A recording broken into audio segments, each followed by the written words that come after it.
I'm the king of the game and I won't be swayed. But there's something I need, something to push me higher. Talk show Chris Collins and HenricK, they're on fire. They're watching all the rage quitters, exposing them with pain. They keep their gaming real, that's why they get all my respect from me. Rage quit, Chris and HenricK, don't you ever stop. You're the voice of the gamers, splittering rage quitters on the spot.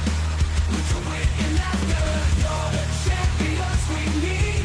Rage quit, Chris and HenricK, you're the heroes of the gaming breed.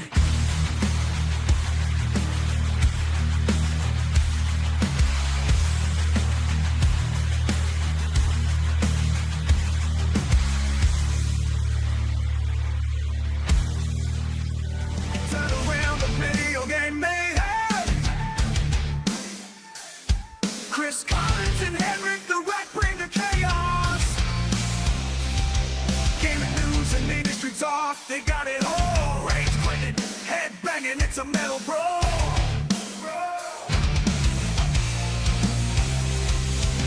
Mental meltdown, gaming in flames. Chris and HenricK bringing the thunderous rage. Video games and viral content. Better games, ripping through pixels, the ultimate gamer getaway.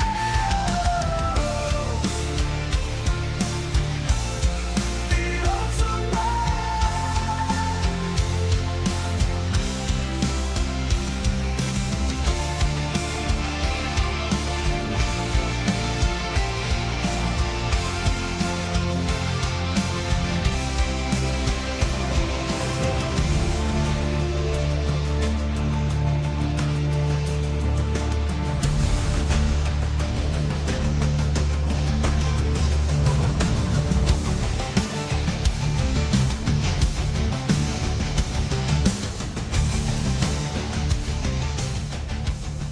Game over, I'm feeling the rage. Chris Collins and HenricK on the stage, talking gaming news. Industry that can't escape. We're reviewing video games, no need to debate. They bring the heat, spitting truth non-stop with fiery words. They're ready to drop, making waves in the world of video games. Collins and HenricK, they don't play no games. From console wars to DLC scams, they expose it all, making sure no one jails. The audience fired up, ready to explode. When rage quits on, you know it's a code.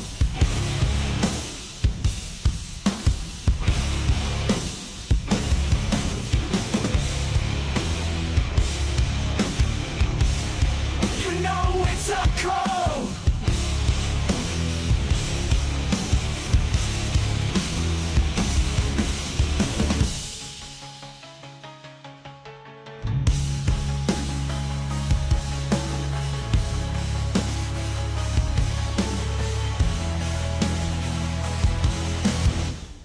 When rage quits on, you know it's a code.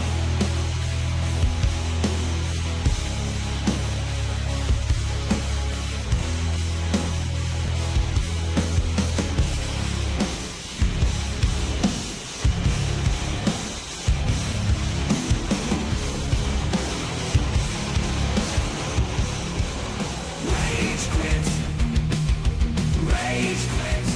I'm losing my mind. Chris and HenricK, they're fucking gaming all the time. Rage quit. Rage quit. It's a love-hate affair, but I keep coming back. Ain't nothing else to compare.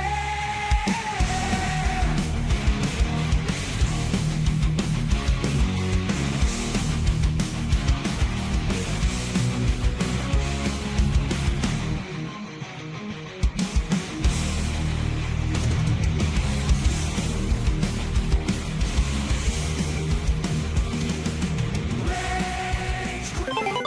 It's a love-hate affair.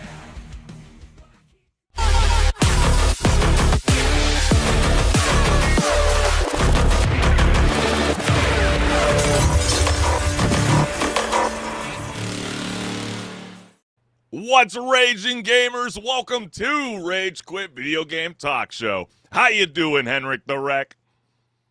We're here. We're back. once again for some more talking about games. I'm That's doing great right. though, Chris. Man, it was seeming like such a slow week, but holy cow, it hit us so Oh, like a massive monsoon or something just crashed upon us early this morning, and man, yeah. we cannot wait to dive in. But we want to also just share our QR code for anybody that hasn't liked, share, subscribe. This QR code will send you directly to my YouTube channel. So what are you waiting for? Show some support, show some love, comment. We always love it, fam. And this is my QR code that goes to my YouTube channel where there's tons of videos just waiting to be watched and more on the way. So stay tuned because there's going to be more exciting things in the horizon. That's right. And we always like to start off the show with the bang and show you guys a lot of viral content that is circulating all across the World Wide Web. So let's get it. So there's this new game called Ark Raiders, a co-op third-person shooter where you and your friends explore a post-apocalyptic Earth overrun by deadly machines called Ark, right? I mean, it's just a crazy of a name already, but you're Yeah. basically scavengers with what would you say, space guns and looting what's Yeah, left it's of like humanity. cobbled together guns made in a backyard shed. Yeah, right, exactly. You're looting what's left of humanity while trying not to become robot mulch. I mean, they did say that Earth died twice, so I'm assuming that every time we go up, they take us out. We're technically the fertilizer you're picking up in game. Think about it, gamers. But here's the thing. Something's about to go down in this world that's got players talking. The developers slipped in a feature that's, let's just say, very unexpected. And it's the kind of move that makes you pause mid-loot and wonder, wait, they can actually do that in a shooter? So, gamers, I've got to ask, when a game suddenly changes the rules of survival, are you ready to adapt or are you about to find out the hard way? So let's go ahead and take a look. Dude. I got killed by a cheater.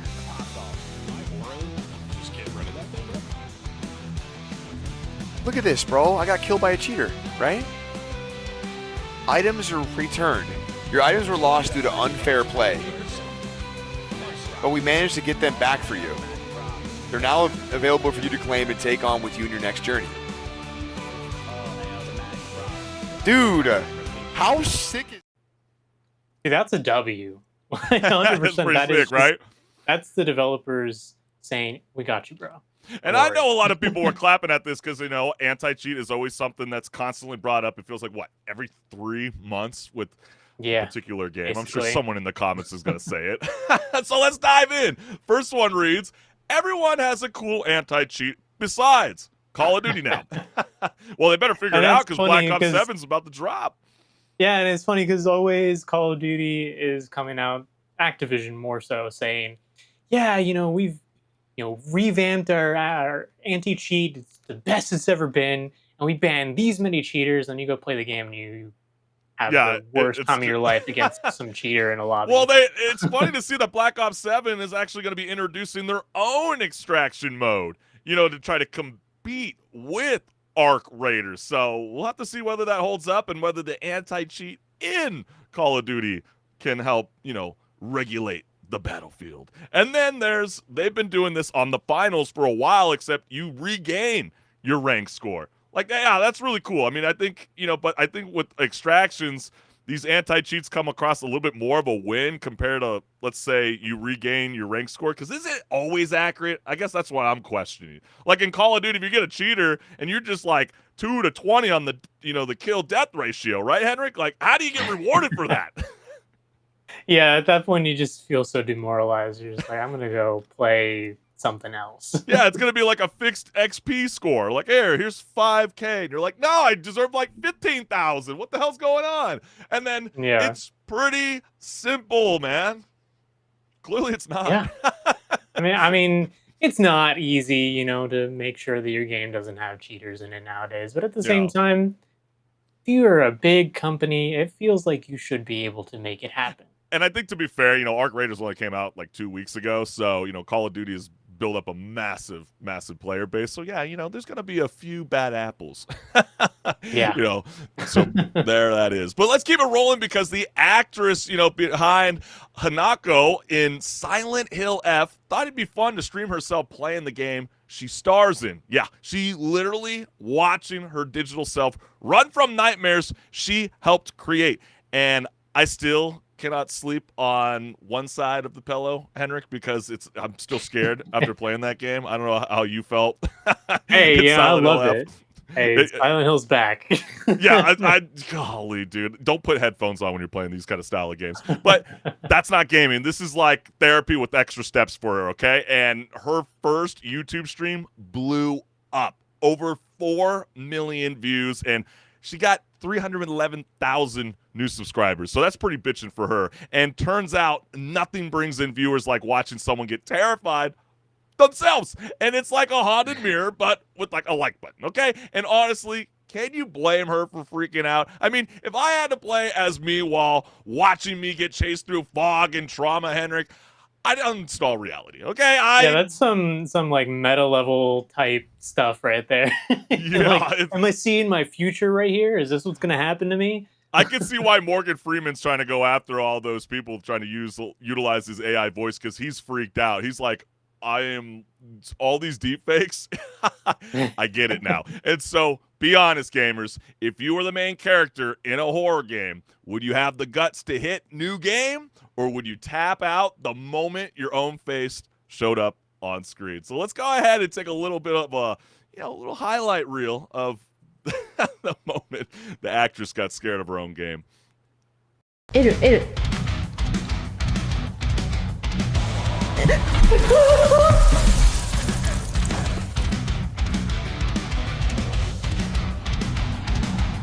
みんな大丈夫そうみんなこれみんな大丈夫みんな怖くなかった私めっちゃ怖かったえ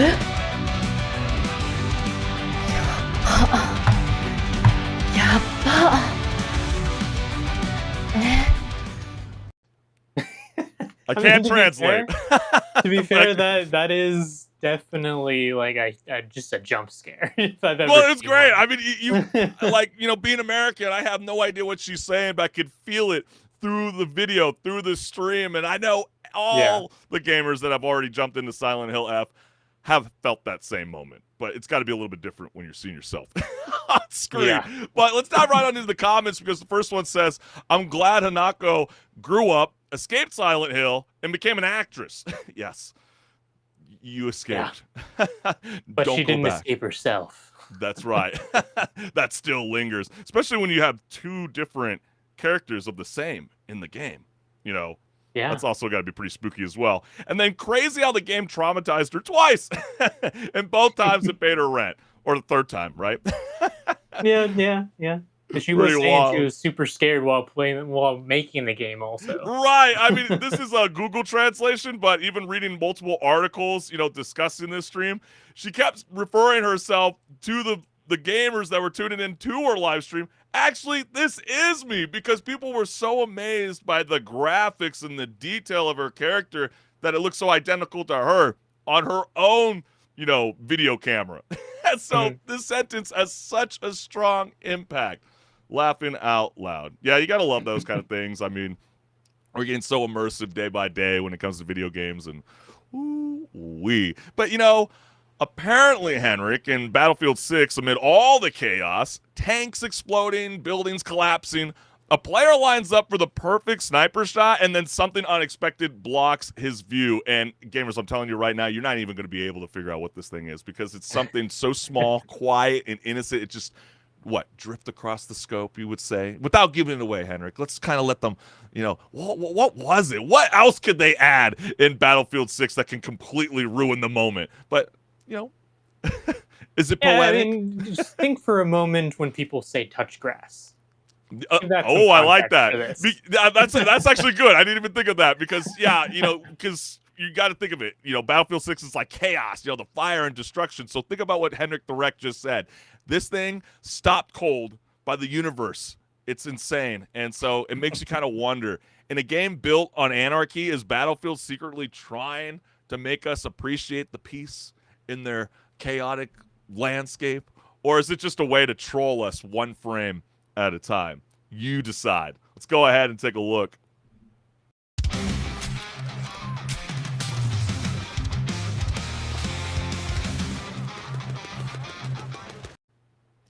I like how you could tell, even without seeing his face at first, like, did that really just happen?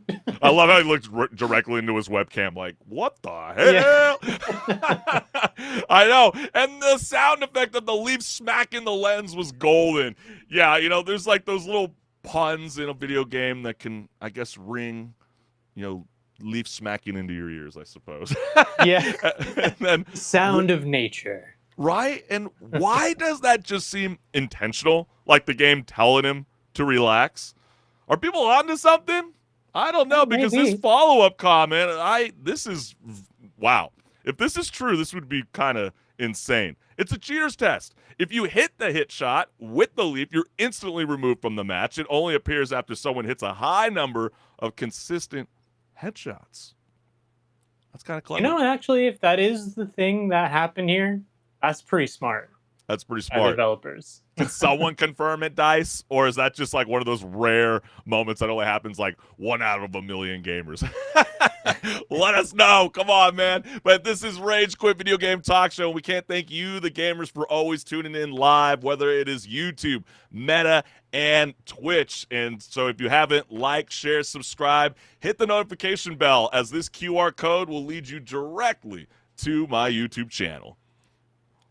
And you see this lovely QR code right here. You know where it goes. It goes to my YouTube channel, where there's tons of videos. So go watch some and stay tuned, because maybe there might be some challenge runs coming up. That's right. Come on now. Come on now. I know I've been hearing a little bit about it. It's going to get good. You're going to want to join along for the ride. But hey, things are cooking up, revving in, and HenricK the Wreck, are you ready to rock and roll? Oh yeah, grab your scraps, Chris, because it's time to talk about Arc Raiders. Let's get it.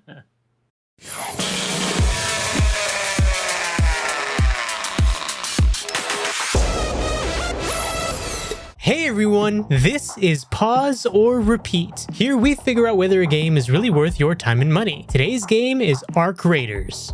Arc Raiders takes place in a post-apocalyptic world where humans have been driven underground. The surface is now ruled by the mechanical faction named Arc, which consists of a few different types of drones and robots mostly. Raiders are those who are willing to go out to the surface to scavenge for materials to bring back down to Speranza, the human underground haven. That's where the extraction shooter gameplay comes in. You play a raider alongside and contesting other raiders searching for material goods. Will you make it back to Speranza, or end up forgotten on the surface? But now the question still stands. Pause or repeat? So this is definitely inspired by like Terminator, you know, Mad Max, all those different science fictions where it's like a post-apocalyptic world, and you get to be thrown right into it as just a lowly survivor trying to make his way through the world and scavenge for scraps. Yeah, no, basically. Everyone else has too. Yeah, but you know, this game basically throws you in with nobody reading the instruction manual. It's probably the shortest tutorial I've ever witnessed. Yeah. And, you know, be honest, HenricK, I mean, which is a good thing. Do you? Because I know when you hear extraction shooters, like, is it better to immediately prepare to lose all of your stuff, or just are you built differently? Well, no, you in an extraction shooter, you have to go into the game expecting, okay, I'm going to lose probably a lot of stuff at one point, just due to stupidity on my part or some sort of skill issue on my part. You know, it could be one or the other, really. And, you know, the game throwing you into the wild basically puts you in a position where that first match, unless you can make friends with some people, you're probably going to not be able to extract. Yeah, because you know people can be pretty brutal in this game. Yeah, no, you know, I think for this kind of style of genre of gameplay, especially for a shooter, extraction shooters, I feel like the setting, the landscape is like the perfect environment for an extraction because, you know, you're on this future Earth that supposedly died twice. And, you know, I joked earlier during the intro that, you know, we're basically just, you know, human mulch for the robots. I mean, you wonder why the Earth keeps growing back. Well, because they keep killing us. And then we're the actual fertilizer that you're picking up while you're breaching and looting these cabinets or, you know, ravaging through the wasteland of God knows what the hell you're looking in. But, you know, I feel like, you know, these mysterious robot overlords, you know, called ARC, I think it's really fascinating. And then, you know, they try to sell you on a story, which I don't know if it's quite clinging to me at the moment. I know, you know, humanity is, you know, underground in a place called Speranza, which sounds like a fancy salad dressing. I don't know. It's like the first thing I thought, but it's actually your last, you know, refuge. And then you go topside, to, you know, to scavenge and shoot and then scream in agony while being hunted by robots the size of like small office buildings. It's insane how quick they turn on you if you shoot, let's say, the queen. Yeah. Test No, it for and yourself. that is the thing. They keep, you know, scouting while you're doing things, and you might forget about the drones for a while, actually, because you might not hear one, you might not see one while you're doing things, and then all of a sudden you go around that corner and there's a drone waiting for you right there. Yeah, it's and like, sees what in you, the Wally and you're like, just oh happened? no, now Wally you grew know up, you he gotta got fight it. jacked. All right? Yeah. You know what I mean? Yeah, these robots are legit. That's what I kept envisioning. I'm like, oh my gosh, this is like a Disney rated R film. You know, it's Wally. He grew up, he got jacked up, he's mixed in the rust and the dust, and then you see these like red neon lights that are like looking at you from the sky almost, because you have to kind of look up at some of these big ass mofos if you're kind of down low. If you're up on the dam, you know, in the beginning of the game, yeah, you can kind of, you know, get level to level with them, but you wouldn't want them jumping on you like a spider monkey, you know what I mean? And you'll be like standing there at moments, you know, admiring, you know, the sunset over this desolate wasteland when suddenly, shabang, this like robot crab punches you into orbit. Those are some of the more hilarious moments in the game that, as much as everybody's taking the game a little seriously, kind of just spur off from the trio. Even if you're in randoms, and just kind of start shit. You're gonna have the best experience doing that. And speaking of hilarious moments, I mean, this game is just one of those games that's built for just hilarious moments and also moments that make you jump in just excitement of the moment because of things like having the proximity chat. Like, that is a key feature to this game that makes it so you almost have to talk to other people. And if you don't, they're probably going to shoot you.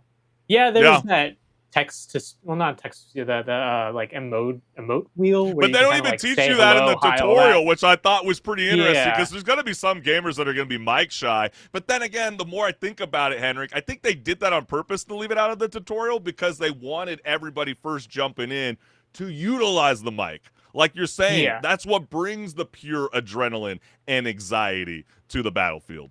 Yeah, and I've had plenty of moments where, you know, I've teamed up with people in a solo match just because we run into each other and we're like, oh, whoa, whoa, friendly, friendly, friendly. Like, you don't shoot me, I don't shoot you. We're good. And then we end up teaming up and, you know, going and killing a couple other guys and then extracting together. Somehow that Yep.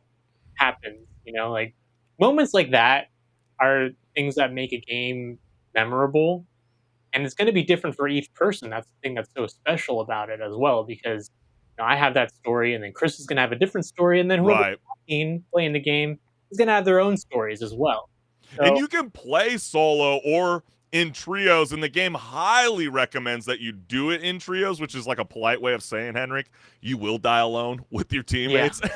And you can craft, upgrade, and explore a constantly changing world where the weather, the enemies, and you're just going to be just having to embrace just a lot of insanity along the way. We really are. Yeah. I mean, there's even some quirkiness too. I mean, you've probably seen the video with the ladder that just kind of sets you up for failure. I think there's a lot of like little funny things in the game. I think the developers did on purpose to kind of catch you off guard. Not just the robots are going to get you, even a ladder.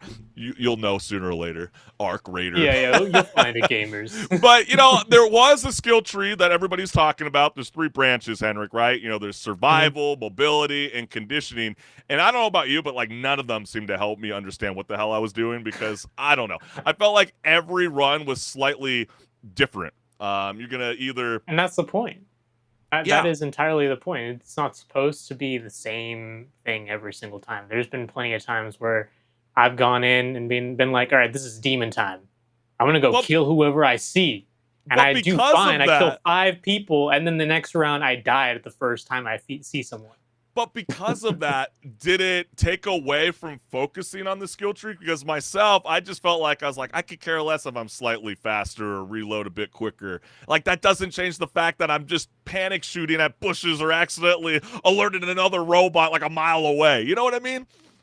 Well, I think the skill tree, especially when you get to things like being able to craft in the middle of a match or like being able to open up the security breaches, like those kind of skill tree talents that you build up to, that changes how you can approach things, I should say. Not how you always approach things, but how you can approach things. Because then you have the options of being like, okay, I have the ability to open up security breaches, so I should go hunt for those in this match because I want to get the higher tier loot out of them. But you don't have to. If you don't want That's to, true. you could still go in and just decide I'm just going to shoot whoever comes up my way, and if I die, I die. You could do that too. It's starting really to your sound choice. like, are you a plan it out kind of player, or do you also like black out mid-fight and just kind of hope that muscle memory takes over? I kind of plan it out. I'd be like, I'm looking at what I need, for like upgrades and things like that. And be like, okay, I need, say, an arc motion core for this upgrade to a workstation. So then I think, okay, I'm going to plan out, I'm going to go to this place and try and find some. I'm going to kill some arcs, try and find some. But if I spawn on the other side of the map, I got to just wing it at that point. Because I feel like I can't, took waste my time. It's only 30 I minutes took a a match. completely different route than you did. Every time I kept jumping in, I kept thinking to myself, the loot that you brought in is never your loot. I think that's the best philosophy to think of, because if you bring too much in and then you get duped early on in the game, you might be a little salty, right? And so I always carried I get less that. going in. And then, like, at first when you look up in the inventory, holy cow, the first run when you're collecting a bunch of nonsense, it is very overwhelming. Highly recommend opening up those subcategories in the menu to be able to individualize, like health, the shield, resources, this and that, separate the weapons, because it does get a little overwhelming in the beginning. But overall, I feel like... At the same time, though, like, not to cut you off, but at the No, same you're good. time, with the items, I'd say that actually helps this game be a pretty good entry to an extraction shooter. A lot of them, like Escape from Tarkov, they don't tell you what the items really do. You kind of just have to figure it out or look it up. Whereas in this, you might have to look up some stuff, but the tooltip of the item actually says, like, okay, this is used in crafting for these guns, or like this is used, and you can just recycle it. Well, even speaking on guns too, like the ammo is very simple. You know what I mean? Yeah. Shotgun ammo. Yeah. Medium ammo. Heavy ammo. Very self-explanatory. And with Arc Raiders, it's thrilling, frustrating, and sometimes feels like it's gaslighting you, but in a fun way. I feel like it's got that ambition, style, and chaos in equal measure, HenricK, I would say. And it's, it's confusing at first, but once it clicks for you, Raiders, it's a fun time with friends and random people. So I'm curious, what's the verdict? Is it a pause to play something new, or a repeat for endless fun? Yeah, this is a pause. No, sorry, not pause. This is a repeat. Almost screwed it up there. This is a repeat. Maybe the future might not be entirely bright for the game. I know they have a 10-year plan, but as long as the game is around, I'm pretty certain people will enjoy playing it. Maybe not as much people will be playing it as there are right now in like a year, but there's going to be, I'm sure, just at least a community of people playing this game. Well, So, yeah, this the a hype good is game. definitely real right now where there's the huge replay value. I totally understand you. Mhm. You're like, don't do what Halo just did. 10-year plan and then end it Yeah, after 4 years. exactly. Yeah, the community's already leaking where the best loot spawns, ruining the mystery in a sense. But hey, that's Mhm. the internet. Hopefully it doesn't fall down like Marvel Rivals has, and that's why they have to come up with the new game mode, 18 versus 18. But yeah, will Arc Raiders last the 10-year plan like you just said that Embark promises? We will soon have to find out. But yeah, I'm gonna have to say I am leaning towards the repeat. I think it's a lot of fun. It's definitely different. It's a lot easier of an extraction shooter to jump in for newbies like myself that aren't usually typically invested in these kind of style of shooters. But then again, we want to ask you, the gamers, how are you vibing with Arc Raiders? Is this something dope where you would recommend it to a friend? Yo, we got to jump on again. Hey, you could rock the cradle another time. Stay up all night. Or is it a pause to just go, nah, man, Black Ops 7's coming out in a couple days. I'll see you there. Let us know what's good. But man, we got so much here left in store for Rage Quit Video Game Talk Show. So HenricK the Wreck, are you ready to rock and roll? Oh yeah, because we got plenty of big news to talk about. So let's go ahead and just dive right into it. Let's get it.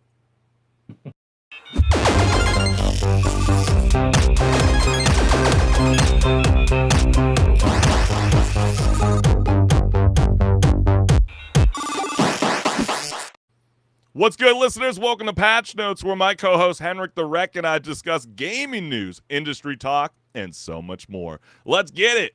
Whoever said the console wars were over clearly hasn't checked the Steam temperature lately, because Valve just rolled up like the new sheriff in town. They're building an entire ecosystem, the Steam frame, the Steam machine, and the Steam controller. The Steam frame That's to go with the Steam Deck that's already out. Right, exactly. And Yeah. so the Steam frame is Valve's new VR headset, totally wireless and no longer tethered to a gaming PC. So now you can trip over your furniture without the USB cable wrapping around your neck, because that's progress for HenricK. I know it is. And then there's the Steam machine, basically a beefed up Steam Deck that's traded its portability for the body of a small fragrance diffuser. And the Steam controller, it's supposed to replace your mouse when you're gaming on the couch. So yeah, say goodbye to precision aiming and hello to, why am I looking up at the ceiling again? Like, what? I forgot how to use this thing. And then with Xbox's next-gen system rumored to be a PC and console cosplay, yeah, the console wars might not be dead. They're just getting rebooted with better specs, or not, or less. So what do you think, gamers? Are we heading towards the golden age of gaming hardware, or are we just the future where every living room looks like a Best Buy clearance aisle? Or is it going to get dusty in the attic? Yeah, we're going to have to soon find out. And I'm really curious on what gamers have to say online. So let's go ahead and dive right into the comments. First one reads, why isn't there a portrait of Gabe on it? The holy Gabe cube. It's real. That is hilarious. Yeah, it pretty much is like as small as a Gabe cube. That's really funny. Yeah, I have been seeing people like, I guess like there's I think it's an ugly design, to be quite frank. I'm just gonna say it out loud. I think this thing looks hideous. They're like pushing that you can change. There's a little light. It is. About it. I mean, I was expecting a little bit of something more exciting than this. I was like, okay, cool. It's a little bit. Everything's small. Everything's small nowadays, I suppose. But they kept the controller massive for that, that thumb trackpad, because God knows what they want with our government scanning our thumbs, as we're gaming, I suppose. Hey, we need to legitimize. If you're gonna have a console that can also act as a PC, you kind of have to have a trackpad on the controller. It doesn't make sense otherwise. It's going to be a third way factor authentication. You have to do 3 different ways. Oh, you want to play that 18+ game? You need to scan your thumb. No, don't do that to us, Steam. And then introducing the Gabe Cube. Oh, HenricK beat you to it. Yes, someone on YouTube called it the Aperture. All hail the Gabe Cube. That's right. Someone on YouTube called it Aperture Science Entertainment Cube. That's kind of funny. Yep, kind of looks like that. Also, we got. Are we back? Are we back? Like, what? That's really happening, fam? I had no idea. I actually bought that original Steam controller. No way. And I kind of liked it. It was interesting, but at the same time, I was like trying to work it with some games, and yeah, it didn't really work. That controller looks so ghetto, bro. I'm telling you, it looks like that shit that you would It was see very comfortable. on a Target shelf that's like being sold for like a $29.99 console. You know what I mean? Yeah, I would have rather rocked the $35. I would have rocked the SpongeBob joystick instead of that thing. What the hell? All right. And then what? That's 3 products. Half-Life 3 confirmed? Yeah, Is it more of a reality? For once, Valve actually knows how to count to 3. You know, there's no Half-Life 3, there's no Portal 3, there's no Left 4 Dead 3, Oh, no that's Team funny. Fortress 3. And Yeah. now there's 3 products? Like, Well, they're always trying what to- universe did we slip into? Well, they're always Is this trying to Mandela reinvent effect? the wheel. Yeah, fair enough. I mean, they're always trying to reinvent the wheel. I mean, I do see that, they're trying to rock this like VR headset. Maybe the next game is trying to be a mix of both. I don't know. Maybe not. And then if it lets me run mods on my TV, I'm never touching my console again. I didn't even think of it like that. That actually would be kind of groundbreaking. And then And actually, some of the popular mod stores are making Linux compatible mod applications, kind of like what there is on Windows already. So yeah, it's definitely going to be possible. This comment's actually got me really, really thinking now, because it's like, if it does, allow more mods, why would you want to invest in a Nintendo, Sony, or a Microsoft product? You know what I mean? Like, why? I can make my own games on the fly with the same games I've been playing for the same 15 years. And then a better second attempt, but a pass from me. Puzzle as to why they would only give it an HDMI 2.0 and then lock it down to 60 frames per second in the process. On an older titles, it would be clearly be capable of higher. Ouch. So some people are a little upset by that. We'll never lock the frames per second for PC gamers, but clearly they're not thinking about. I mean, that's at about 4K the though. 4K specifically is pretty demanding. So yeah, but you always kind of wonder if I bet they're gonna have to upscale it or something. I feel like something's fishy. Yeah. They said already that they're expecting it to be compatible with 4K gaming with FSR, which is AMD's. So it's gonna stream here. smoother on 1080p then. See, HenricK, genius. He's a wizard. And then is this still a console war, or just a custody battle over the HDMI ports, HenricK? Hey, you know what? I saw this morning. I was like, yes. We've been waiting for something like this, and this is so exciting for so many different reasons. And one of the big reasons is this is going to light a fire underneath Sony and Xbox, because they're going to look at this and be like, man, we should have thought of that already. And do you really think it's going to light a fire? There's a PC, of a PC being made by Xbox, but the rumors also say it's going to be outrageously expensive. So if they can price this nicely, man, Xbox lost. See, you just nailed it, because that's where I was going to get at, the whole price tag thing. I don't think it's going to be priced nicely, first off. I think it's going to easily be like $900, and I don't think people are going to invest in this. I still think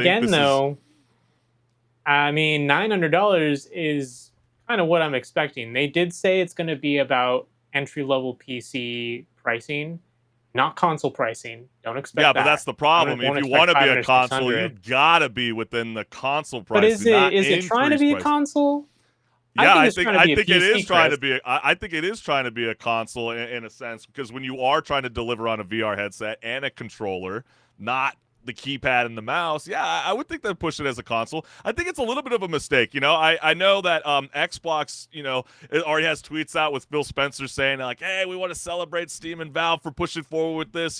This is always good for the healthiness of the gaming community. You have to think about it too, HenricK. Microsoft is one of the largest publishers for Valve.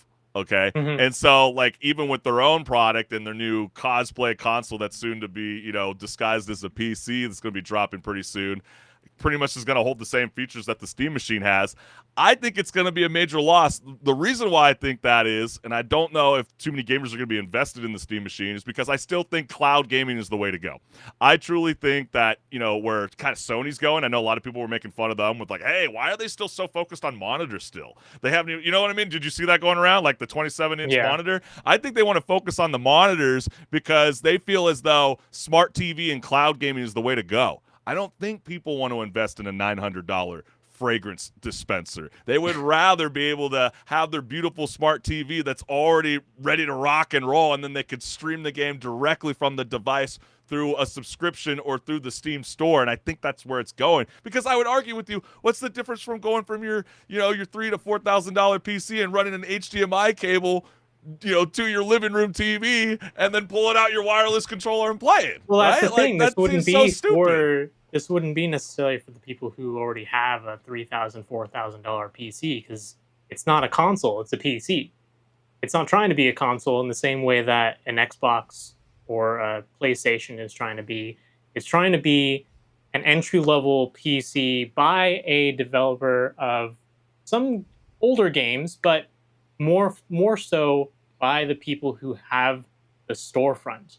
And the reason why it's a value over, say, cloud gaming, what does Steam have over cloud gaming? Well, I'm still so confused. Library. How can it be cloud gaming doesn't have the huge library that's. How is it an entry-level PC when they're trying to push the Steam machine with a controller? You know what I mean? Like, they're not bringing you a mouse. They're not giving you a keyboard. You know what I mean? Like, I guess that's where I'm getting confused. I think what the Steam machine is trying to convince gamers, majority the PC gamers, it's like, listen, we heard from you. You want to be able to bring your Steam games in a different room.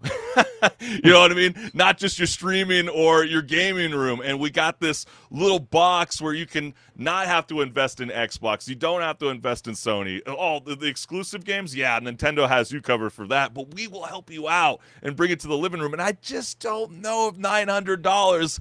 Yeah, I truly think it's going to be $900. They're already talking like, 512 gigabytes. I think they're going to do like a 2 terabyte storage for one of them.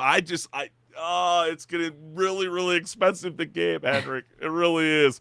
But who knows? And I guess this is where we'll wrap up the conversation, because be honest, gamers, are you excited for the future of gaming, or already tired of needing like 3 power strips to play one game? Let us know what's good. But all right, HenricK, we've maxed out on the dialogue wheel here, so let's keep it rolling. Yeah, so everyone knows GTA 5. All right? That game's been out for so long at this point as the latest GTA entry.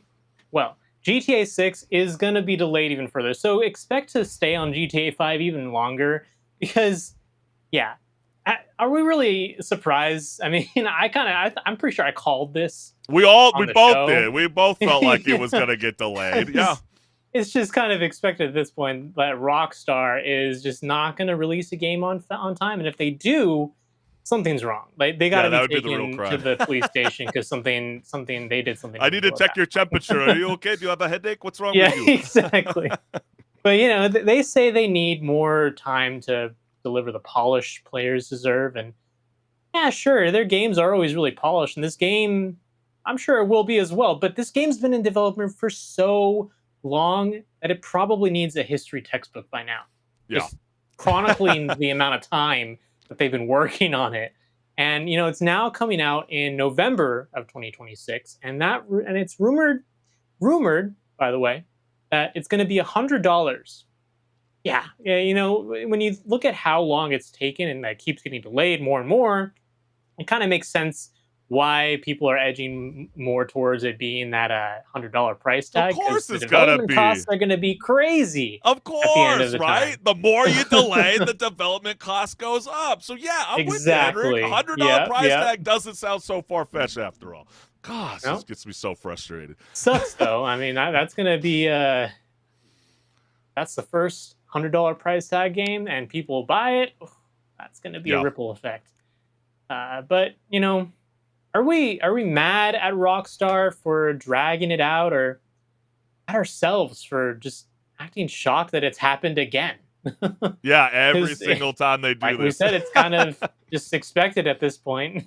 It's so true, Henrik. And let's go ahead and dive right on into the comments because the first one reads, wild to think I was 17 when GTA 5 released, and I'll be turning 30 when GTA 6 drops. At this rate, you'll be turning 35. So Yeah. someone's saying it's going to be another 5 years. I don't know if it'll be another 5 years, but Yeah, it definitely makes it another full year from today. Yeah, that that's sucks. a stretch. That's a stretch to say it'll be another 5 years. I think maximum it'll probably be like maybe they get delayed one more time.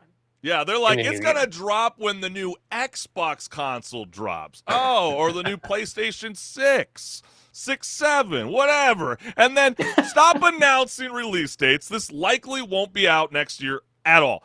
Do you feel like that's a good strategy? Because I feel like, like they teach you, it's, when you go to film school, there's no such thing as bad publicity. People will eat that shit up one way or another. So, like, do That's delays true. actually hurt the GTA 6 hype?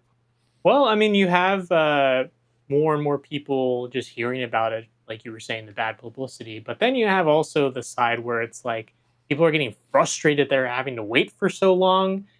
People really just want to get their hands on it. And then it's going to, at the end of the day, hurt the game maybe in some respect when they get the You game think and so? it's maybe not at their expectations based on how long they had to wait. That is if the game doesn't meet the expectations of the hype. Yeah, I don't know if it's going to hurt the game. I mean, Grand Theft Auto, the name alone, is going to get you hyped up enough. I think the problem is, have you ever seen a gameplay trailer yet? That's the real True. issue. And so Hey, at until least they you see have a game, gameplay trailer compared to what? Elder Scrolls 6. Oh, yeah, that's true too. And Todd Howard just recently came out in an Or not a interview gameplay saying trailer, that not cinematic, you know what I mean. yeah, they're not even close to being finished. They're claiming. They said, I think I heard or read 7 years from now. I'm like, ouch. And then GTA 6 is going to skip 2 generations of consoles at this point. Not PC, since there's no PC2 on the horizon. Yeah, got him. And then I remember an interview or something when the lead guy said, yes, it's most definitely coming out on the day we announced. Now it's delayed. Didn't they fire like 30 plus developers a week ago? Might have slowed them down. they've So been what's that all about, protesting. Henrik? Well, union busting, to put it simply, which is a big no-no in the public perception of things. Because what does that mean? Well, if you don't know what union busting means, it means that if people in your company are trying to organize a union, your company then decides to hire a company to go in and make sure that union does not get formed. Well, Whatever way that means is up to that company, but that's basically what union busting is. And you know what's really interesting about that, Henrik? Last week, Rockstar Games, like you are saying, fired more than 30 staffers in a move that led the British labor organizers to accuse the company, of which you have described elegantly to our listeners, about union busting. And the company told Bloomberg, though, this is Rockstar, saying, no, that's not what happened. We fired employees that were leaking confidential information. Oh, so I guess who do we Could believe? be either one. We don't really know for sure, but the public perception is going to probably be union busting. That's right. And then like this comment, like I was saying earlier, GTA isn't a game. It's just a series of trailers. I feel that way too. You joke, but it's actually in their best interest to string this along as far as possible. Every time they release a trailer, their shares spike. The myth of GTA 6 is now a bigger deal than the actual game itself could ever be. There are shades of Phantom Menace to the whole thing. Hype is an invaluable resource, and once the game actually comes out, you can't feed investors blue sky promises anymore. There are actual concrete figures. Well, I got to say this real quickly, and then I want you to chime in, Henrik, because there was actually reports that shares of Take-Two fell about 7% in extended trading after the delay was announced, overshadowing the quarterly results that topped Wall Street's estimates. So, will it bounce back? I'm sure it'll bounce back, but at least for right now, they're going to hit that. They're going to feel that hit from the drop in stock price. But it's to be expected, when investors are really investing in your company to make sure that you release the product and then you decide to delay it. Yeah, they're going to get a little skeptical and decide to tank your stocks. That's right. And then I kind of knew this was coming, but man, This is so disappointing. I've been saying it for ages. We still don't have a single gameplay screenshot. Well, Rockstar did kind of say that like they sprinkled it in a little bit, but they didn't really tell you. They're just like, figure it out on your own. It's like an I Spy book. Where's Waldo? But HenricK, at this rate, that rumored $100 price tag isn't sounding so crazy anymore. It's starting to feel like a reality. And are we buying a game or just helping Rockstar pay off its credit card bill? Because the more they delay the development, the cost keeps rising. What's your thoughts? Yep. Well, I really hope that the game doesn't come out and be $100 because, like I kind of alluded to, that's going to be a ripple effect for the industry because it's one thing for them to do it, and I'm sure even if they do have $100 for their price tag, people will still buy the game. The game will still be a successful game overall because it's GTA. Right. It's so hyped. But what it's going to signal to other developers is, hey, we have a AAA game, or as some studios call it, quadruple A. So let's charge $100 for our game too, because they did it, so we can too. They're a AAA game, we're a AAA game. Let's charge $100. And then what happens?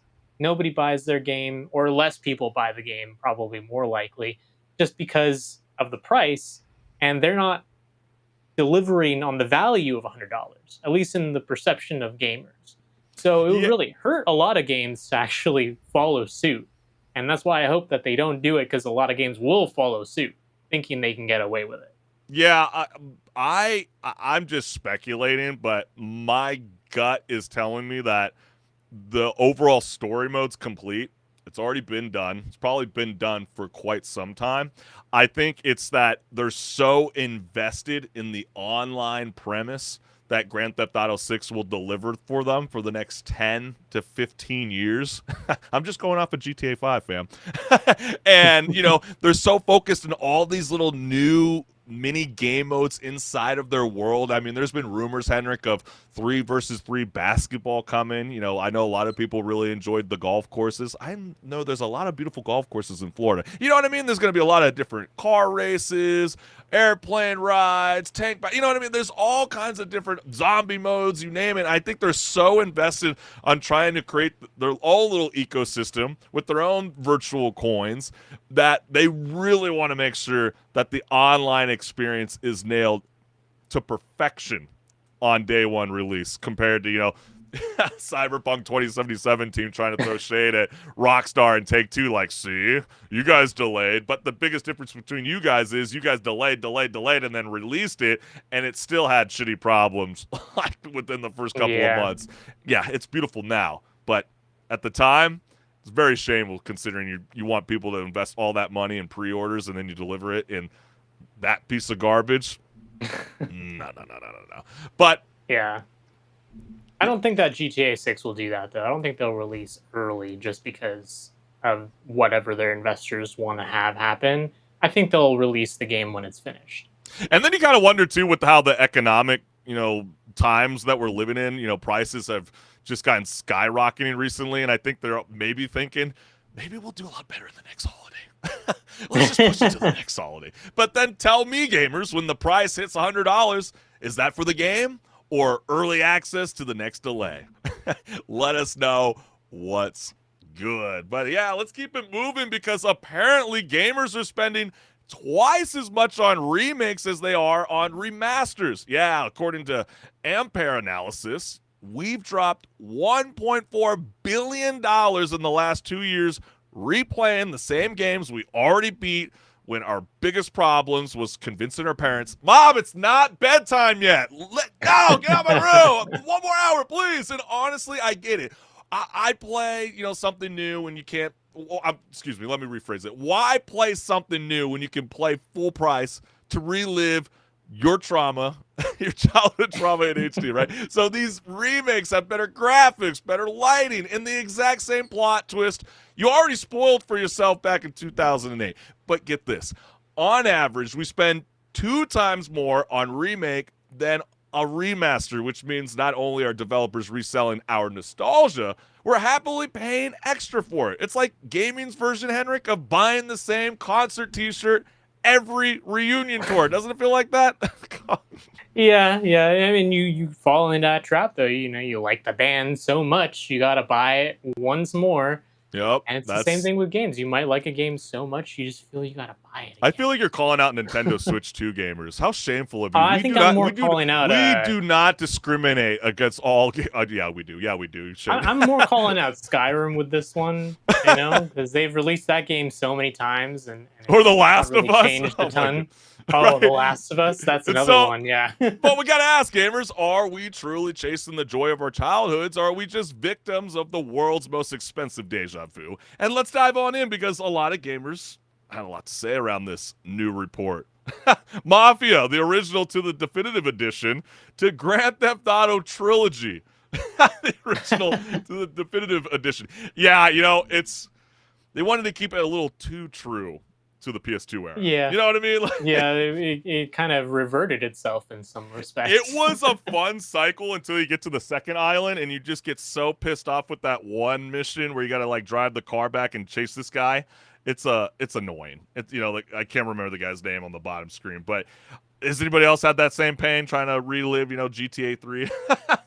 And then we got, yeah, like I was joking, The Last of Us makes us all kind of feel like Squidward at this point. That was a game. Even when they did decide to remaster it, it was like that really wasn't necessary. And then they dropped really the HBO show, and then remember they did it again. Yeah. Another remaster. I was like, oh my gosh, HenricK, what are we doing? And then people who request remakes, no, it's not the same. I want everything kept in it. And then people who do request remasters, oh man, they're all the same graphics, dude. The developers are lazy and they expect me to pay the game while I still have the original copy. Really? Do you feel that way? Yeah. I think a lot of people in, like, if you look in comment sections of older games, they'll be like, man, we need a remake or a remaster of this game. And then the game comes out and no one's happy about it. Yeah, it's like they were saying about like Fallout 3 being in the works. I'm like, Oh, yeah, I heard it's that. like it's gonna be a remaster. It's not gonna be a remake. Like what would be cool of a remake would be the original Fallout. You know what I mean? But then it would maybe be a little bit difficult because, you know, when you play the original Fallout and it was on the It's PC. a top-down isometric, yeah. Yeah, and then also too, there's not a lot of voice lines, and so they might have to create more in a sense, and then that's what would make it kind of cool because then they can expand a little bit and then do what they're doing. That costs money. That costs money. effort. But it's like Halo You know? campaign involved. You know, they're adding 3 new prequel missions. It might be kind of cool to kind of hint that and go, oh, what else did we not know? You know, expand on the lore. That's what I'm trying to say. And then also, the sky's blue. Research shows people are willing to spend money on a product that the developers gave a shit about. I think that's pretty self-explanatory. Wouldn't you say, HenricK? Yeah, I agree. Yeah, it's definitely self-explanatory. Skies aren't black. And then, well, yeah, remasters are largely getting only the people who missed the game the first time around and want to give it a try, while remakes will get you that and the OG fans of the title that want to play the fresh version using current tech. Does that speak volumes to you? It's kind of like when you look at the Oblivion remaster. Yeah, it looks really cool. It's still Oblivion, though, at the end of the day. Yeah, that's why I'm like, I don't know if I'm too excited about the whole Fallout 3. I'm sure it's going to look beautiful when they do release it, like, you know, graphics. It'll probably be done the same way that the Oblivion remake was, or sorry, not remake, remaster was done. Yeah, but yeah, that's why I think it's going to fit as a remaster, and I'm with them. I feel like for the people that didn't play Fallout 3 the first time, and then graphics and gameplay have gotten so much better back in the day, they're like, why would I jump on a PS Plus premium stream to go play this game, or go to a GameStop to go and find the disc, or buy it on Steam, you know, with these, you know, some gamers would say ghetto graphics, and I need it with current tech, and I need it now, pronto. And then the last comment we got here is, why would I want to pay for a slightly upscaled version of the same game instead of a complete reimagining? Because usually it's one or the other available. Reimagining. My first reaction, imagine if they started doing that.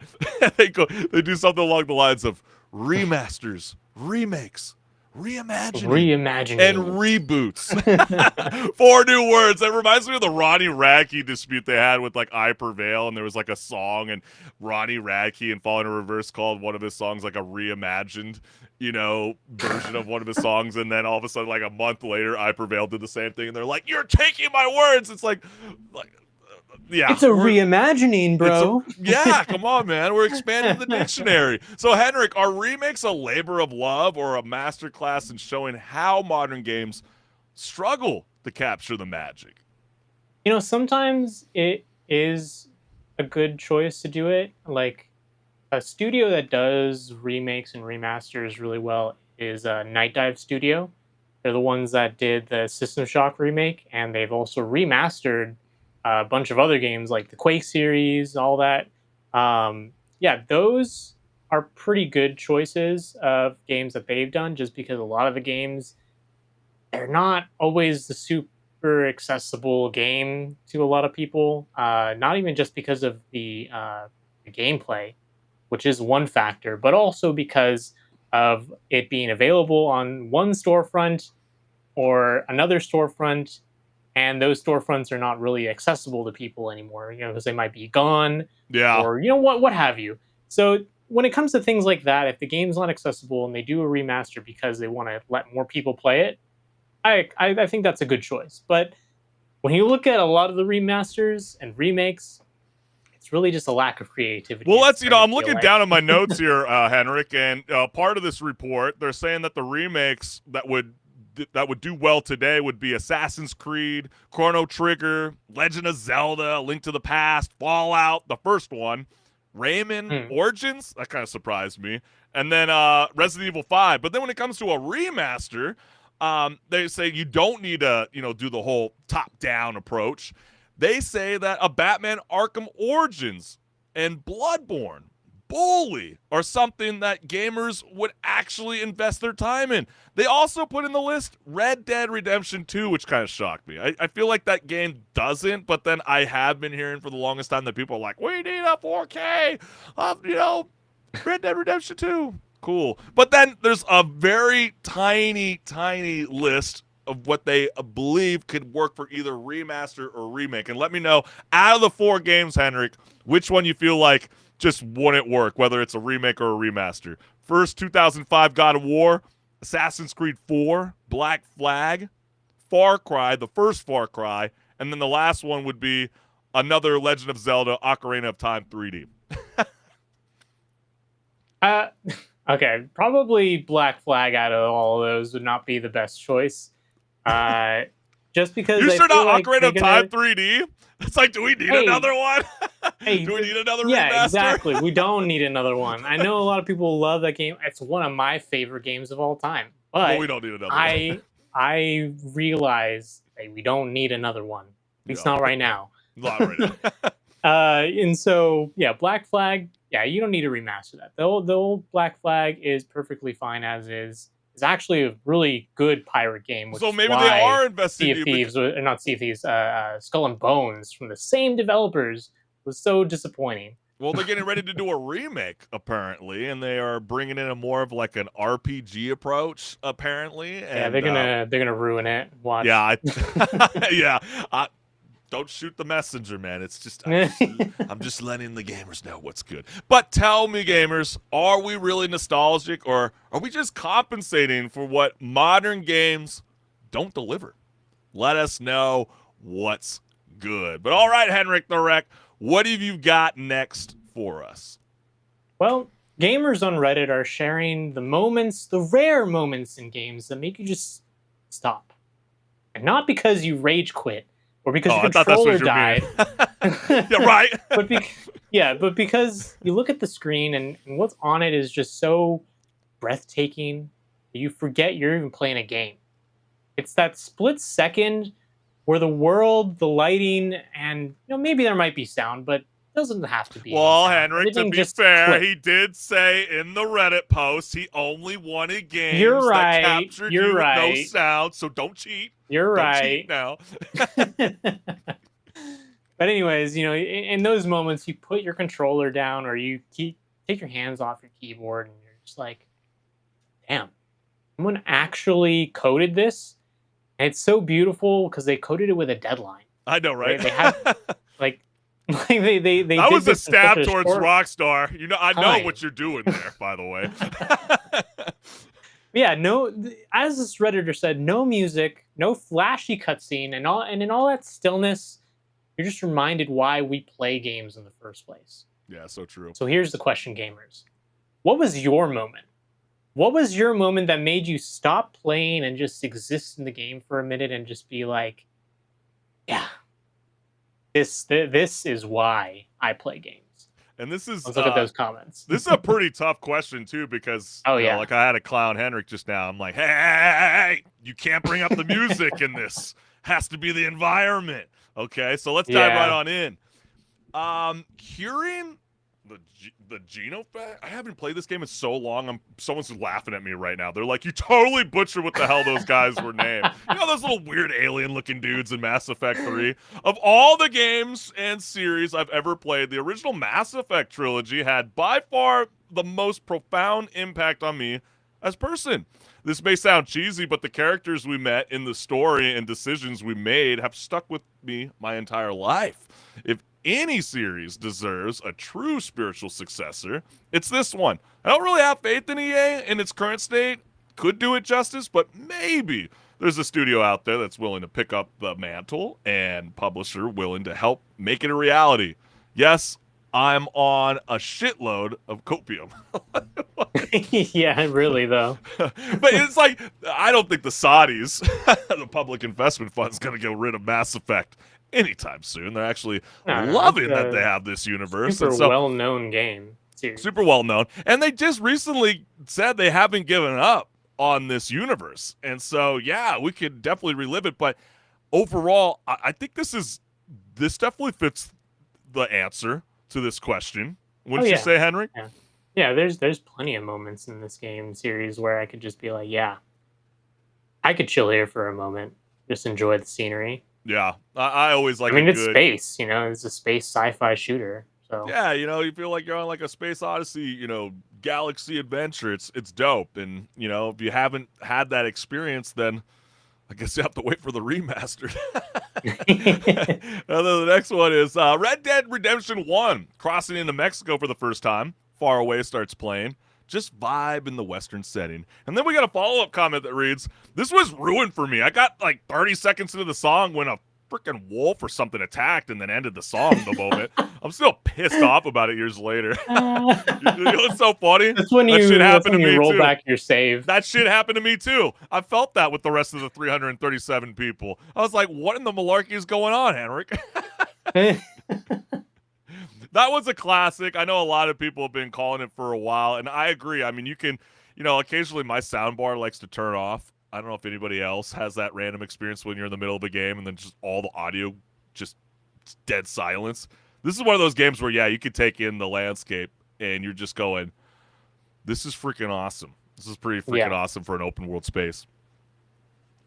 I mean, it's one of the game series that Rockstar is known to put a ton of detail into, so it makes you feel like you're in the Western times. That's right. And then the next one is the ending of Soma. Also, the ending of Brothers, A Tale of Two Sons. I came in to say Soma too. I couldn't stop thinking about the ending for days after, and it still randomly pops into my head, laughing out loud. Existential crisis for sure. And before I bring you in, HenricK, I just got to say, and I've said this before for all the OGs out there that's been listening to Rage Quit since day one, Soma gets brought up a lot.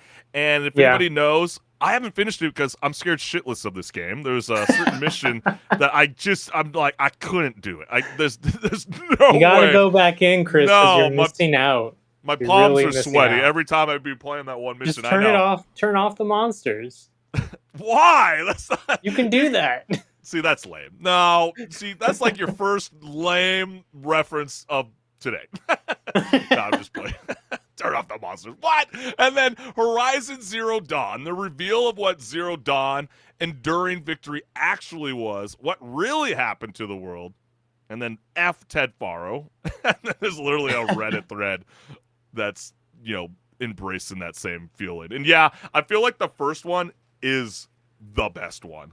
And a little bit in a sense, HenricK, it was so good that it takes away from the second one because you kind of already know what's going on.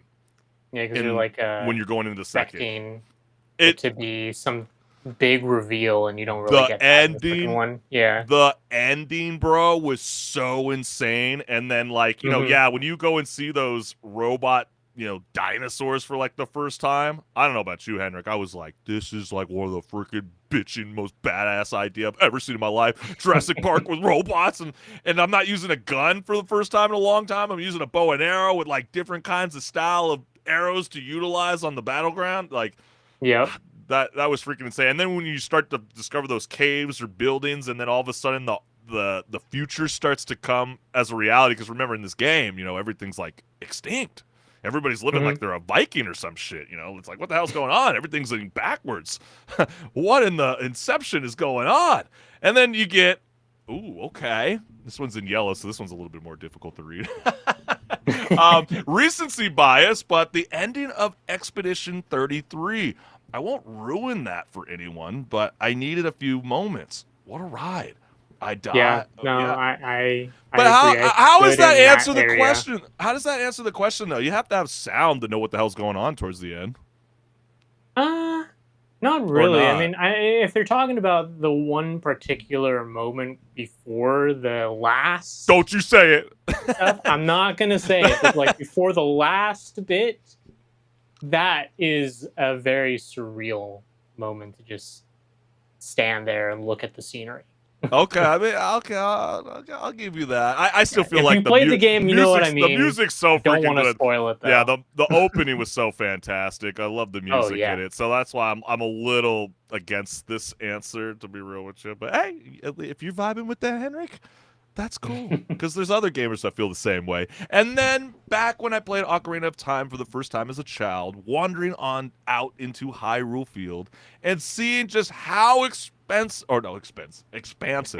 me. Yeah. Wow. Do I need to get new glasses? What the hell's going on? The world before me was, I had to stop and take it in. No longer a child confined to the forest. I could tell my adventure was truly beginning at that moment. And then I'm gonna hit you with something, some elite ball knowledge right here. If someone's played this game, they know it. You know, you get to the Hyrule Field, you get past the owl who wants to just talk your ear off. You follow the path. Yep. You're going to Hyrule Castle. You're seeing all the scenery, and what happens? Nightfall happens, and then you get attacked by these like skeletons until the dawn breaks, and you're like, what happened? Yeah, All of a sudden, this game turned into a horror game. Yeah. It's very, wasn't that so impactful back then? I mean, it's like, you know, there wasn't too many games that were like dropping at the moment. It was like Zelda, obviously people reference like Grand Theft Auto 3. You know, I remember Driver, you know, growing up as like feeling like one of those games where I was like, oh, finally I can. There's not a fake wall, you know, stopping my player from like running in one space. It's like, why can't I run down the street? It's showing me that there's it's not a cul-de-sac, all right? But yeah, there's so many beautiful moments. And when's the last time a game made you forget that you're playing because you're too busy taking it all in, Henrik? You know, probably, and I'm surprised this didn't end up on the list. But you know, I played through Cyberpunk 2077 twice. God, you just took the one I was about to say. And oh man, no, it's great. We're thinking the same thing. Look at know, telekinesis coming through. in each playthrough, every time at some point in the game, when I got to like the Badlands area and I looked behind me, I was like, man, that city just feels so real in this moment. Yeah, like I could just step into the monitor and live there. It feels like it's just so amazing to feel that. Well, they got a lot of their inspiration from the city of Los Angeles, and you know, both of us LA native lads over here, you know, you know, we walk this place, right? We own this place. No, I'm just kidding. But you know, yeah, when you go down there, it's like you see every little different environment of California inside of Cyberpunk 2077, and then you get the Japanese vibes with it as well. Those neon lights and just like I love the night scenes. Those are like the best time to like take in the whole place. And I was shocked you didn't say like the bars. Do you like the strip? No, I'm just kidding. No, I'm playing. Hey, the Afterlife bar is a vibe. People go walk in there, It's a, but it's a vibe. No, I'm just playing around. But, but I'm not gamers, chilling in there the whole time. I'm just getting my playing. quest and getting out of there. That reminds me of like the dad, when he's teasing his son when he's playing GTA 5 for the first time. He's Oh. like, "Did you go to the strip club? Did you go to the strip club? Did you like what you see?" Yeah. So funny. But gamers, when's the last time a game made you stop chasing objectives and just exist in the world for like a second or two? Let us know what's good. But hey, we want to thank everyone for tuning in to Rage Quit Video Game Talk Show, and for all the listeners who haven't yet liked, shared, subscribed, and hit the notification bell, this QR code will lead you directly to the Chris Collins Show YouTube channel. And you see this glorious QR code. Yeah, that goes to my YouTube channel.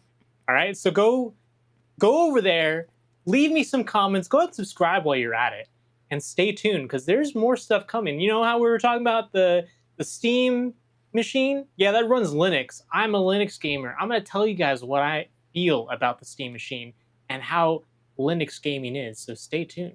That's right. Ooh, I like a little tease towards the end of Rage Quit. But for now, gamers, enjoy yourself. Play lots of gaming, and we'll see you next week live at 6 p.m. Pacific Standard Time on Twitch, Meta, and YouTube. That's Wednesday, fam. All right? We'll see you soon.